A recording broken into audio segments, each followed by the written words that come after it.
This creature is a force more powerful than evil. Its desire is to consume all life on Earth. Only you can redeem us. He is coming. Bonjour à tous et bienvenue dans l'analyse de sortie. Aujourd'hui on parle de Nosferatu de Robert Eggers. On va revenir rapidement en détail sur le film original, mais aussi le remake d'Herzog. Moi, j'ai revu le film de Murnau avant celui d'Eggers. Toi, t'avais déjà vu celui d'Herzog. C'est pas un film qui m'a laissé un souvenir impérissable, mais bon, ça reste un film de Herzog, l'un des films importants quand même de sa carrière, puisqu'il a tourné déjà avec son ami Klaus Kinski, donc, qui était quand même l'acteur qui a beaucoup compté dans sa carrière, avec la sublimissime Isabelle Adjani. Donc ça nous tenait à cœur de parler de Nosferatu aujourd'hui dans l'analyse de sortie. Bon, c'est vrai qu'en ce moment on fait beaucoup de films d'horreur, mais surtout pour honorer un peu l'épisode qu'on avait fait sur The Witch l'an dernier, puisque Robert Eggers c'est quand même un cinéaste qu'on apprécie pas mal. Alors toi, je sais que t'avais vraiment pas aimé The Northman. Moi, je l'avais quand même plutôt bien apprécié avec mon pote Isma que je salue. Et c'est vrai que Robert Eggers, c'est maintenant, je pense, un cinéaste dont on se plaît justement à prendre rendez-vous autour de ses films. Et je pense que maintenant, on en parlera assez souvent quand ça sort. Et c'est vrai que Nosferatu était quand même pas mal attendu parce que ça faisait déjà un petit moment qu'il avait été teasé, qu'il a un casting de poids, qu'il a été notamment, effectivement, ce qui est quand même de plus en plus le cas, mais ça reste quand même assez rare encore, d'avoir autant de promotions sur des films d'horreur. Certes, quand même, j'ai pas le budget en tête, mais c'est des films qui sont quand même très chers pour des films d'horreur, même si en réalité le terme film d'horreur est un peu quand même suranné, parce que on est plus proche quand même du film, enfin on est plus dans le film d'auteur que de film d'horreur en réalité. C'est du film d'auteur d'horreur un peu fantastique. Qui coûte cher. Et c'est vrai que Eggers avait le souhait de réadapter donc Nosferatu dès 2015, juste après The Witch, mais il était revenu sur sa décision en disant que c'était un peu présomptueux de sa part, seulement après un premier film. Oui. Donc il s'est attelé plutôt à The Lighthouse, puis ensuite à The Northman. Et durant la promo de The Northman, il a donc confirmé que son prochain film serait Nosferatu. Très très vite effectivement, mais je pense que c'est pas qu'une question d'ego, c'est aussi une question de thune, tout simplement. Oui aussi. Je veux dire, The Witch a coûté 2 cacahuètes, quoi. Mais c'est peut-être un des problèmes que j'ai avec le film, c'est que je crois préférer Robert Eggers quand il est un peu fauché. Et ça me fait un peu cet effet depuis 2 films. Effectivement, comme tu avais dit, The Northman, j'ai pas beaucoup apprécié, je trouve ça pas très très bon. Alors qu'à contrario, The Witch et The Lighthouse, qui ont des contraintes et des scripts déjà un peu plus resserrés, effectivement. C'est pas du huis clos, mais presque. Presque, on en est presque là sur les 2 films. Plus sur The Lighthouse et The Witch, c'est le cas aussi. Mais oui, un petit peu. Donc c'est des films qui ont des contraintes différentes, et je crois que je préfère Robert Eggers sur ce genre d'exercice, même si effectivement Nosferatu n'est pas déplaisant, loin de là. Non, mais alors il faut quand même resituer un petit peu, c'est-à-dire que Robert Eggers, il commence sa carrière en tant que réalisateur de long métrage. Ça veut pas dire qu'il a pas eu de carrière avant, je précise, mais juste, je crois que The Witch a coûté 3 millions, The Lighthouse on doit être autour des 5-6 millions, et on passe directement, bon, c'est-à-dire qu'il y a eu le Covid entre temps, il y a eu plusieurs années, donc du coup, c'est un gars qui a eu le temps, voilà, de voir son nom un peu grandir, mais c'est vrai que The Northman, je crois que c'est 60 millions. C'est extrêmement cher, il me semble. En tout cas, c'est proche des 100 millions. Et là, j'ai pas le budget pour Nosferatu, mais on doit être au-dessus de 50, je pense. Très très loin. Oui, je pense aussi. On va revenir au casting aussi. Anya Taylor-Joy était pressentie pour le rôle, un des rôles principaux. Finalement, elle n'a pas plu pour question de planning, il me semble. Anya Taylor-Joy, qui avait déjà joué dans donc, The Witch et The Northman, qui était une habituée de Eggers, qui a été remplacée donc par Lily Rose Depp, qui est très convaincante dans le film, que j'avais beaucoup apprécié. On a aussi Nicholas Hoult, on a Aaron Taylor-Johnson, on a Willem Dafoe, Ralph Fiennes et Bill Skarsgård en Contorlock, habitué comme d'habitude à avoir une tonne de make-up sur le visage. Je bois mon café à minuit. À minuit, c'est vrai qu'on enregistre juste après l'avant-première. Oui, parce que c'est vrai que là on est joyeux Noël déjà encore une fois. On est le 21 là du coup, et c'est vrai qu'on a eu l'occasion de le voir plusieurs jours avant. On était beaucoup d'ailleurs, on était au même cadre de bibliothèque. Je pense que le film a 400 le film a une belle exploitation devant lui. Il était beaucoup présenté dans la première dans Paris, un peu partout, Mais ça, dans des c'est pâtés, des UGC, des MK2. Pour en revenir au film, on va peut-être un peu pitcher Mais c'est rapidement. exactement ce que j'allais te lancer là-dessus. Le pitch, quel est-il? Bah, en fait, Nosferatu, c'est quand même relativement simple, puisqu'on est très proche de l'histoire originale de Bram Stoker, de Dracula en tout cas. Donc c'est l'histoire de Thomas Uther, qui est un jeune notable en devenir, va devoir se séparer de sa nouvelle femme fraîchement mariée. Épousé. Du coup, il va devoir braver, comment dire, les contrées sauvages de Transylvanie pour aller rejoindre un certain comte qui compte MDR, acquérir un bien proche de chez Thomas Uther, donc qui est situé en Allemagne. Une ville portuaire allemande. Ludwig. Wiesburg. Wiesburg, ouais. Comme ça. Ouais, c'est ça, Wiesburg. Et sauf qu'en fait, il va se rendre compte en arrivant que le comte a quelque chose d'étrange et qui n'est probablement pas humain. Et il va se lier en fait entre cette entité, ce comte, et la femme de Thomas, a une sorte de lien extrasensoriel, totalement Presque paranormal. hypnotique. Oui, De hypnotique, possession même. de possession. Et en fait, ce conte est plus une sorte de démon qui va apporter la désolation et la maladie sur la ville de Wiesburg, et donc on imagine plus. Et donc en parallèle, en fait, Thomas, qui va réussir à retourner tant bien que mal à Wiesburg, va être mis en contact avec un docteur et son ancien professeur émérite, qui est C'est devenu ça. une sorte de pape, enfin pas vraiment de Ouais, pape, d'érudit Ouais, de la- l'occulte. de l'occulte, à la manière de Van Helsing dans Dracula. Et ensemble, ils vont essayer de conjurer le mal de ce conte qui est le comte Orlok, à ne pas confondre avec cette fameuse recette de bœuf Orlok. Non, je crois que c'est pas exactement ça. Orloff. Orloff, voilà. C'est très bon d'ailleurs. Et, et en fait, qui est une entité dénommée Nosferatu, comme son nom l'indique. Je crois qu'à la base, c'est pas un conte, mais une légende d'Europe de l'Est. Bah, on sait à quel point Robert Eggers est attaché à tout le folklore et à toutes les légendes européennes, amérindiennes, enfin ou nordiques. Ce sont des choses qui le passionnent. Et je crois qu'il a toujours déclaré qu'il ne réaliserait jamais aucun film à notre époque. Enfin, qui se déroulerait à notre époque en tout cas. Ah, ça, Et je ne effectivement, savais pas, mais c'est plus ou moins logique. Et on sent que Nosferatu, depuis le début de sa carrière, c'est un film qui l'a inspiré. On sent que Eggers, c'est quelqu'un qui aime l'expressionnisme allemand, j'imagine. Moi, j'ai revu le film. C'est tout à fait magnifique, c'est toujours aussi beau. Il y a un film donc, qui a maintenant 102 ans, mais qui n'en demeure pas moins un modèle, d'expérimentation, hein. Techniquement, Murnau, il utilise des surimpressions, de la stop motion, un peu d'image en négatif. On le sait, hein, Murnau et son Nosferatu ont beaucoup apporté au cinéma et à une génération de réalisateurs, notamment Tim Burton, qui justement. dans son Batman le défi notamment appelle un personnage joué par Christopher Walken Max Schreck. Max Schreck qui est l'acteur du Nosferatu original.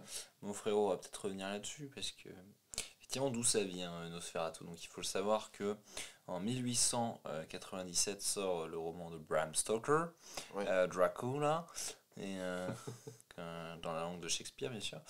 Et il faut savoir que très rapidement des adaptations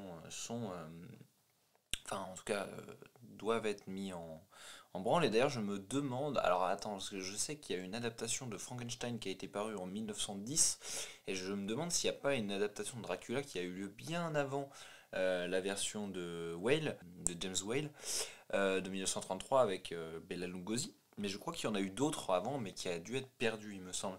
Bref, il y a une histoire comme ça. Et en tout cas, ce qui est sûr, c'est que Murnau voulait à la base faire une adaptation officielle de Dracula, mais il n'avait pas eu les droits. Ça coûtait probablement trop cher. Non, je crois qu'à moins que... Je me demande, c'est pas la veuve de Bram Stoker qui était extrêmement regardante au niveau des droits. Il y a une histoire comme ça. Ce qui est sûr, c'est qu'en tout cas, il n'a pas eu les droits. Du coup, il a repris quasiment l'histoire telle quelle en changeant les noms. Donc effectivement, il a également changé en tout cas les designs. Enfin, après encore une fois, ça c'est pas forcément aussi simple puisque nous l'image de Dracula qu'on a, ça vient de C'est- Bela Lugosi ouais. qui est sorti 10 ans après. C'est ça, il n'y avait pas vraiment d'image propre pour Dracula à l'époque. Bah non, et puis c'était plus une figure folklorique du vampire, plus que vraiment une personnification Ouais. d'un personnage.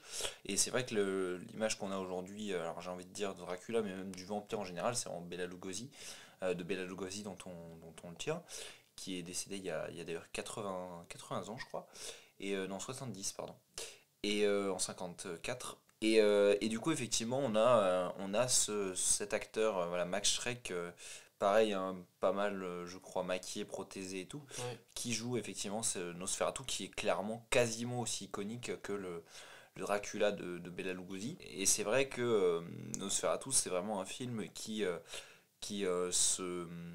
marque complètement son époque et qui s'inscrit totalement, voilà, dans l'expressionnisme allemand de ces années-là. Donc ça sort 2 ans après le cabinet du docteur Caligari.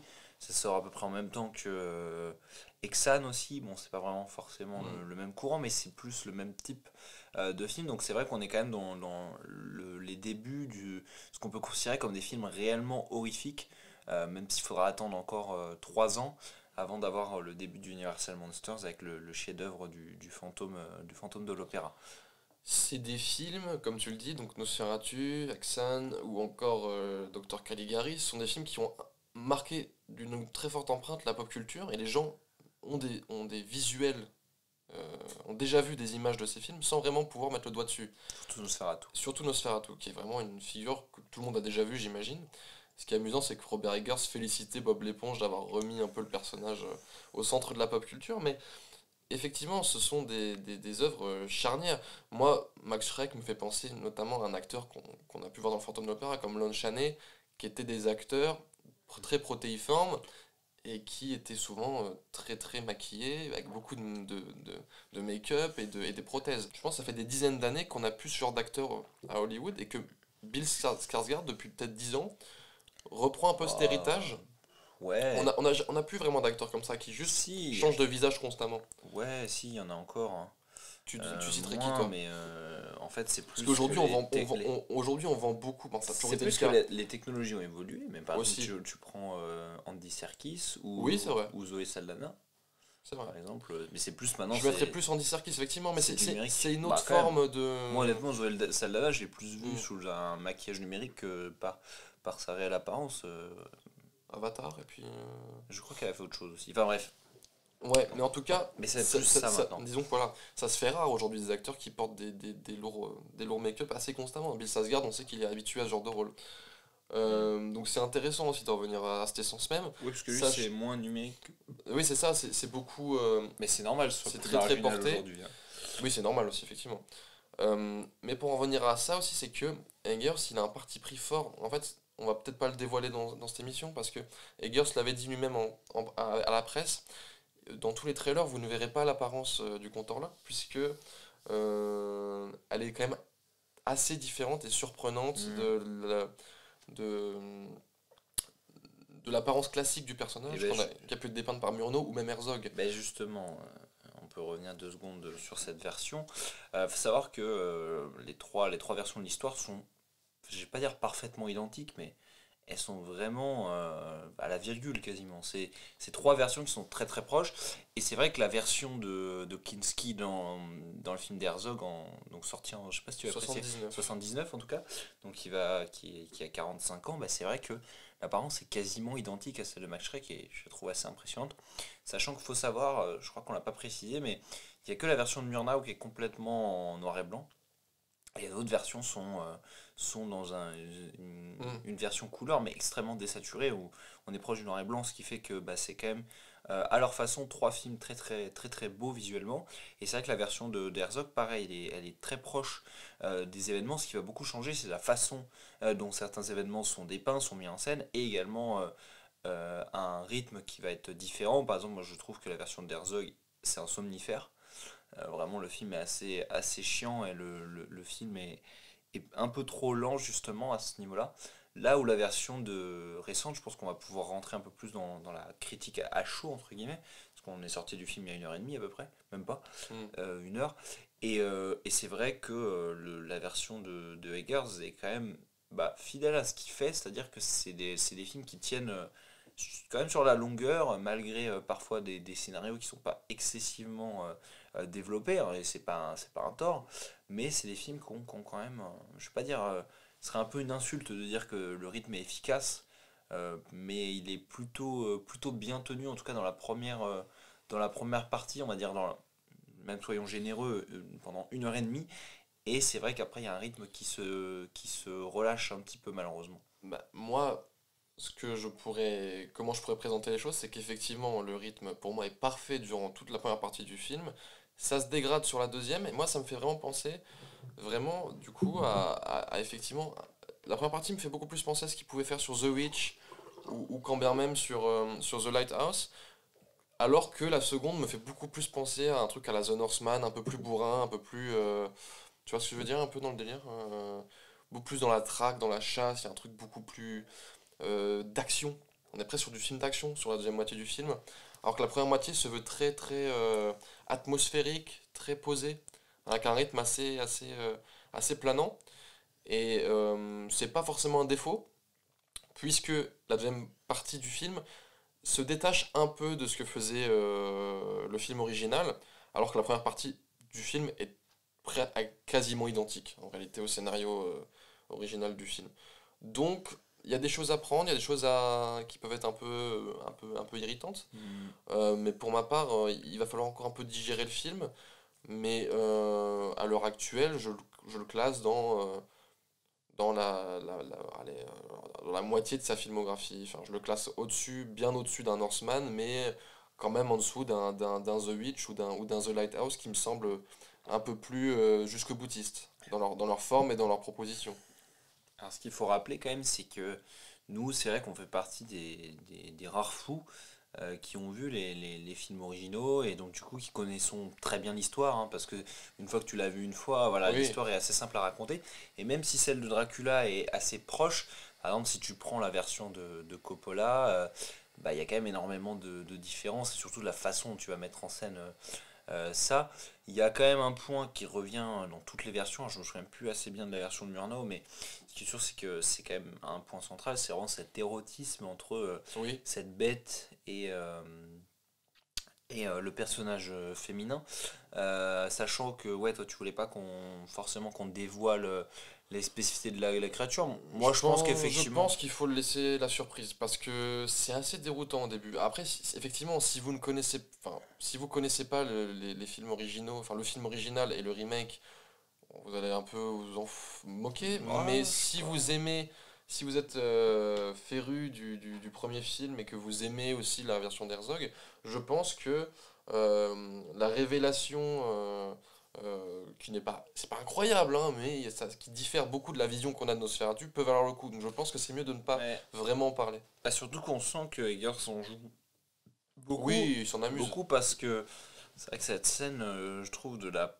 entre guillemets révélation, putain, elle dure longtemps, il est Hmm. très longtemps mis en hors-champ. Enfin, pour le coup, le travail de réalisation pour un petit peu économiser son personnage, je trouve ça assez louable, surtout qu'en plus, si je me trompe pas, c'est que non seulement cette scène est longue, mais en plus de ça, c'est même pas dans cette scène-là qu'on le voit réellement. Donc Hmm. finalement, c'est quand même on sent qu'il a voulu vraiment beaucoup travailler cet aspect-là, justement pour faire en sorte de pas trop le mettre en avant et de pas faire en sorte qu'il soit trop ridicule. Et c'est vrai que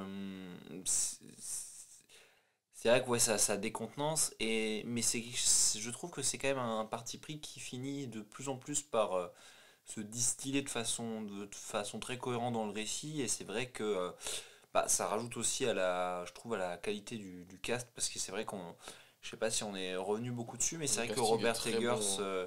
est vraiment gâté à ce niveau-là Hmm. depuis son premier film. Donc tu as cité rapidement par exemple Ralph Fiennes qui joue le docteur de la ville, qui est vraiment genre son acteur fétiche en réalité, Et qu'est-ce qu'on l'aime, Ralph Fiennes? parce qu'il est vraiment présent dans tous ses Ouais, films. Ralph Fiennes est dans ses 4 films. Il y a Willem Dafoe qui est dans 3 de ses films. Il y a toujours un très beau casting et très talentueux. Nicolas Hoult, il est super bon aussi dans le film. Ouais, il est Je le top. trouve vraiment super. Mais c'est vrai qu'en fait, c'est typiquement ce genre de réalisateur qui, avec leur démarche un peu arty, va pas mal aller toucher des acteurs. Par exemple, le cas d'Anya Taylor-Joy, c'est quand même intéressant parce que c'est des acteurs, tu vois, qui sont qui peuvent être souvent mis sous le feu des projecteurs. Je pense que, bah regarde, par exemple, on parlait de Aaron Taylor Johnson, du coup, qui joue Oui. l'ami de Thomas, Ouais, qui joue Frédéric. Thomas Hutter et Friedrich. Bon, Friedrich. Oui, oui, quand même. Effectivement. On est en Allemagne. Et bah justement, en ce moment, il est à l'affiche aussi de ce qui semble être une grosse merde, le Craven. Craven le chasseur. Donc c'est vrai que c'est uniquement des acteurs, des actrices qui ont accès au blockbuster, mais qui vont entre les grosses daubes d'Hollywood se permettre voilà, d'aller dans des plus petits films d'auteur. Et justement, moi, ça me fait un peu penser à la démarche qu'avait Wes Anderson il y a quelques années. C'est-à-dire de pouvoir, même avec des budgets qui sont pas toujours très conséquents, d'aller chercher les plus grosses stars d'Hollywood, quoi. Ça me rappelle aussi l'Antimos, ce que fait un peu l'Antimos récemment. Ouais, Avec La Favorite, Poor Things, Kind of Kindness. Et c'est souvent des castings, c'est souvent Emma Stone, Willem Dafoe, des gens qui reviennent comme ça. Il y a une sorte de matrice qui s'installe pour ces réalisateurs ou qui en fait ont un casting assez qui revient souvent en fait. Ils ont un peu leur acteur fétiche. Et ce sont des réalisateurs, auteurs de base qui maintenant jouent avec des énormes budgets. Enfin, je veux dire, c'est rigolo de dire qu'Eggers c'est un film d'auteur, son Nosferatu, mais c'est même plus vraiment un film d'auteur en vrai. Enfin, c'est de l'auteur à très gros budget, donc est-ce Non, qu'on mais peut ça n'a rien à qualifier ça voir. d'auteur? Ça n'a rien à voir, c'est juste que la différence, c'est que là, le projet, il est vraiment porté par un homme et non un studio. Donc en fait, moi, je Oui, mais ça considère... reste un film de studio quand même. Oui, mais moi, je considère qu'à partir d'un moment, quand t'as... Je sais pas moi, quand t'as Miller qui fait ses Mad Max, Oui, même si c'est effectivement des films de studio, bon là la différence c'est que lui il le finance en partie, mais ça reste des films bien certes sûr. très chers, mais c'est surtout l'auteur qui est mis en avant, et là surtout avec un projet comme qui tenait autant à cœur à Eggers et, euh, et un Nosferatu, voilà, ça reste quand même un film de Eggers avant tout, tu vois. Bien sûr. Mais je C'est pense pas... qu'avec des sommes pareilles, tu ne peux pas te permettre une liberté qu'il avait sur The Witch par exemple. Hmm. Tu vois? Et moi, je le sens au niveau de son récit, de sa structure. Alors, la structure Euh, peut-être, mais tu peux pas mettre en cause le récit. Maintenant, la mise en scène, moi je trouve qu'il y a eu un tournant avec The Northman, il y a des choses que j'aime pas trop, notamment une utilisation du numérique que je trouve parfois un peu pas très heureuse. Maintenant, il y a des séquences absolument magnifiques dans Nosferatu. Moi, il y a une séquence avec, avec une diligence, il y a une séquence où littéralement son bras plane par-dessus la ville, tout ça avec des ombres, parce que Eggers n'oublie pas de l'héritage tout à fait, enfin de l'expressionnisme allemand et ce travail sur les ombres.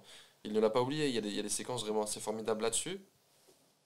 Maintenant, je trouve que on est loin de la maestria que pouvaient être ces deux premiers films. Même au niveau...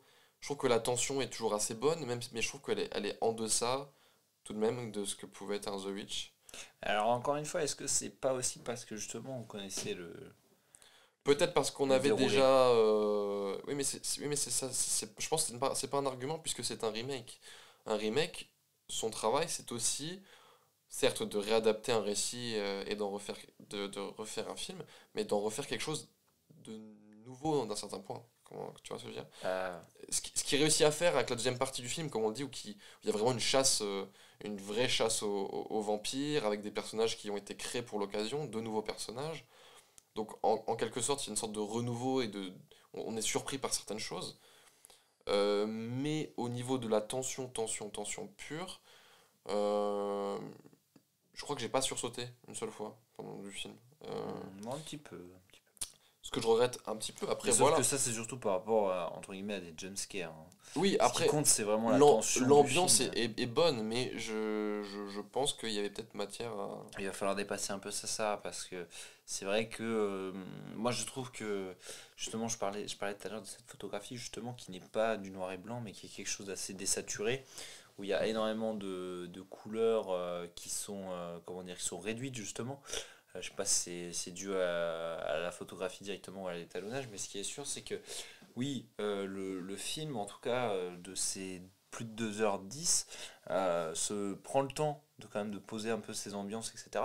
Sans être chiant, sans être spécialement, comment dire, sans spécialement trop prendre de gants. Ce qui fait que quand on arrive à des scènes, notamment bah, dans le manoir ou dans certaines confrontations avec le monstre, bah c'est vrai que oui, ok, c'est pas un film d'horreur qui va te faire, à proprement parler, qui va vraiment te faire frissonner. Enfin, si justement, je veux dire sursauter. Mais au contraire, c'est un film qui te fait un peu frissonner parce que Oui, oui. justement, c'est un réalisateur qui parvient tout à fait à mettre en place ces ambiances. Et surtout quand tu as un antagoniste pareil, qui je trouve est plutôt bien utilisé, même si bah, forcément Nosferatu oblige, c'est quand même un personnage qui s'efface pendant une partie du récit, quoi. Mm. Moi, j'aime beaucoup, encore et toujours, le travail du son chez Robert Eggers, que je trouve formidable à chaque fois. On... Je pense qu'on est tous d'accord pour dire que le son est un élément, peut-être l'élément le plus important du film d'horreur. Et Eggers l'utilise toujours avec une grande ingéniosité et toujours avec une malice. Moi, j'aime beaucoup ce qu'il fait, même au-delà du design du baron, que je suis pas dingue, j'- Compte. du comte, oui, pardon.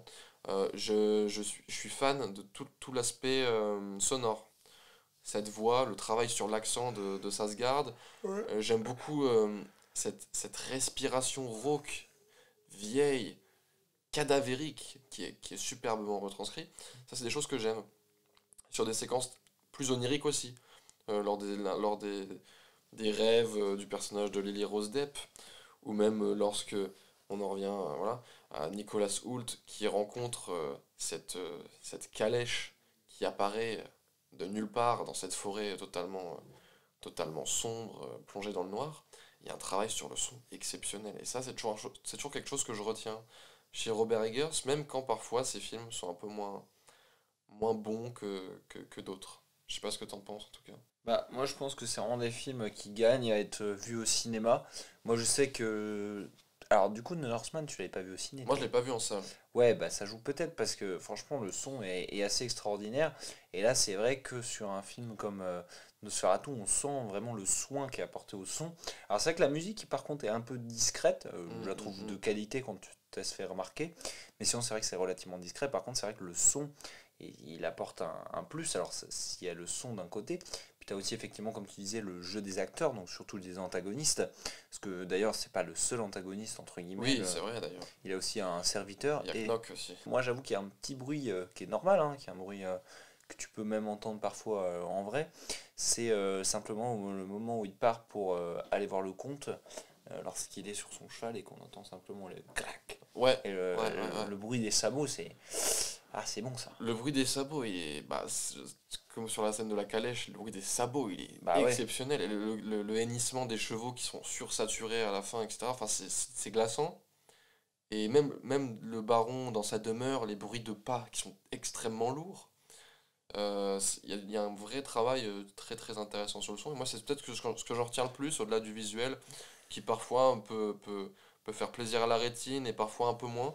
C'est vraiment le travail sur le son et le travail de ces comédiens. Lily Rose Depp, Ouais, elle a des elle est scènes assez vraiment fabuleuse. top et même Nicolas Hoult, je trouve qu'il gère plutôt bien justement son côté en même temps relativement fort, ça va. Mm. C'est pas par exemple le Jonathan Harker de Keanu Reeves qui est vraiment un peu qui est un peu fade. Alors que là, c'est vrai qu'on a quand même un personnage qui se maintient bien entre justement la faiblesse due à son statut un peu bâtard et en même temps parce qu'en fait il est en tiraillis entre son employeur qui veut le tester pour justement le prendre de façon définitive dans son cabinet et de l'autre côté ce comte justement quand même qui est super imposant, enfin pas C'est imposant ça. mais qui est Il, intimidant. il est un peu tiré de toutes parts entre effectivement son employeur, Et sa sa femme aussi. fiancée, son ami qui lui a prêté de l'argent, donc il a des dettes, donc Ouais. il doit absolument bosser coûte que coûte. Il y a ce compte, que je dis baron, je sais pas pourquoi, ce compte. Et moi j'adore le jeu de Nicolas Hoult quand il est avec le compte et qu'il est là en mode je veux partir, mais il peut pas partir. On lui refuse de partir. Et lui, on le sent il est bouffé par la peur. Ça, Nicolas Hoult, il le retranscrit très très bien. Et voilà. Bon, je pense qu'on a fait un peu le tour, je sais pas ce que tu en penses. Oui, donc pour conclure, Nosferatu, bah, c'est pas mal. On vous conseille d'aller le voir, surtout si vous connaissez pas trop Ouais. la trame. Franchement, c'est une bonne porte d'entrée. Moi, après, franchement, si vous avez apprécié ce visionnage ou que vous êtes curieux, vraiment plongez-vous sur celui de Murnau de 1922. C'est du film. Effectivement, c'est muet, c'est en noir et blanc, etc. C'est le plus court des trois, je crois, hein. 1h30. Ouais. 1h30, 1h35, il me semble. Et je crois que c'est 1h45 pour la version d'Herzog, qui me semble être de loin la plus longue, hein. Non, c'est 2h13 ici. Ah oui, non, en termes de ressenti, pourtant. Exactement. Ok. Alors que là, 2h13, ça passe comme 1h45. C'est plutôt pas mal, ouais. Donc ouais, allez-y, franchement. Ça peut vous ouvrir des portes sur un cinéma qui est passionnant, qui est le cinéma allemand des années 20-30. Ou pas, ou Euh, juste du ou cinéma pas, d'horreur, oui, un même peu du plus cinéma d'horreur, rétro. effectivement. Un peu plus gothique, tu vois. Genre un petit L'homme invisible, ou même, Mm. ouais, tout ce Moi, qui c'est est pour ça que je salue aussi. Monstre de la Hammer. Absolument. C'est pour ça que je salue aussi Eggers dans ce qu'il fait, c'est que souvent, voilà, il vient piocher dans des choses qui sont plus vraiment d'actualité à Hollywood ou qui sont un peu délaissées, quoi. Donc c'est vrai que Nosferatu, à part lui qui aurait vraiment eu l'occasion de le ressusciter, je sais pas. Voilà, au moins Euh, ça vient d'une personnalité, quoi, et non ouais, et puis de quelqu'un qui aime non vraiment le d'une offre, personnage quoi. et le film, quoi. Et on sent que effectivement il a son. Ça se recoupe bien à son univers, et c'est pas un film qui est vain, loin de là.